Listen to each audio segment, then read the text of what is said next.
BJP के लोगों की, उनकी ट्रोल आर्मी की, उनके सांसदों की, उनके मंत्रियों की, उस इकोसिस्टम की ये झूठ बोलने की गंदी लत कैसे खत्म होगी? लेकिन शायद नहीं खत्म होगी, क्योंकि उस झूठ बोलने के जनक जो हैं वो खुद मोदी जी हैं। खैर, आप राहुल गांधी के बयानों को आज तक काट छाट के चला रहे हैं, अपनी दुकान इसी तरह से कुछ बीजेपी के नेता चला रहे हैं।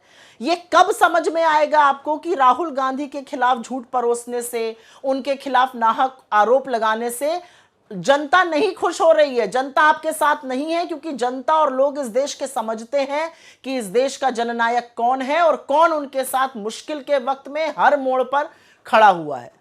लेकिन क्योंकि झूठा आक्रोश दिखाया जा रहा है तो कुछ बातें बोलनी यहां पे जरूरी है।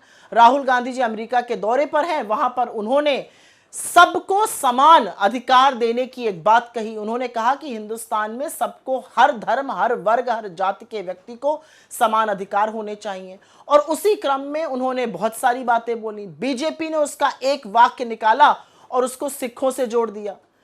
आपका झूठा आक्रोश क्योंकि दिख रहा है तो आपसे कुछ सवाल पूछे जाने हैं। कहां था यह आक्रोश जब बीजेपी के सांसद और इनके मंत्री पंजाब से आए हुए किसानों को, हरियाणा से आए हुए किसानों को, इस देश के तमाम किसानों को आतंकी, खालिस्तानी, मवाली, गुंडे कहते थे?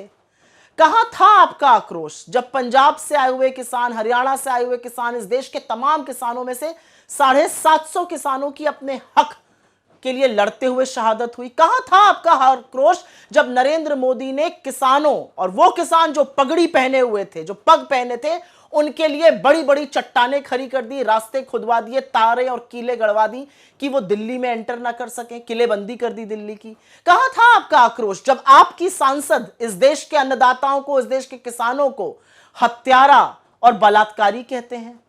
असलियत यह है कि राहुल गांधी इस देश को आईना दिखा रहे हैं, क्योंकि आज इस देश के हालात कुछ ऐसे हैं कि ट्रेन में बैठे हुए एक व्यक्ति पर हमला इसलिए किया जाता है क्योंकि वो एक वर्ग, एक धर्म से आता है, उसके साथ उसको थप्पड़ मारे जाते हैं, उसके साथ बदतमीजी की जाती है, वो बुजुर्ग है क्योंकि वो मुसलमान है।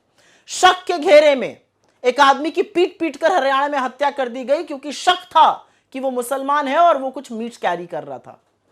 असलियत तो यह है कि हरियाणा में आर्यन मिश्रा जैसे युवा की पीछे पड़ के, गाड़ी का पीछा करके हत्या की गई, और हत्यारे को यह मलाल नहीं है कि उसने 17 साल के युवा की हत्या कर दी, उसको यह मलाल है कि उसने उसको मुसलमान समझा, और आक्रोश भी तब हुआ क्योंकि वो हिंदू था।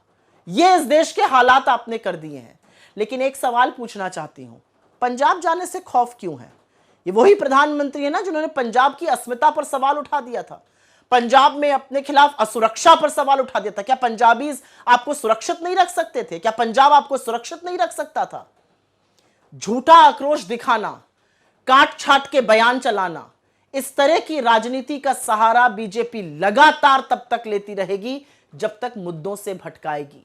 लेकिन आपके सामने विपक्ष खड़ा है, इंडिया अलायंस खड़ा है, कांग्रेस पार्टी खड़ी है, राहुल गांधी खड़े हैं, और मुद्दों से हम आपको भटकने नहीं देंगे।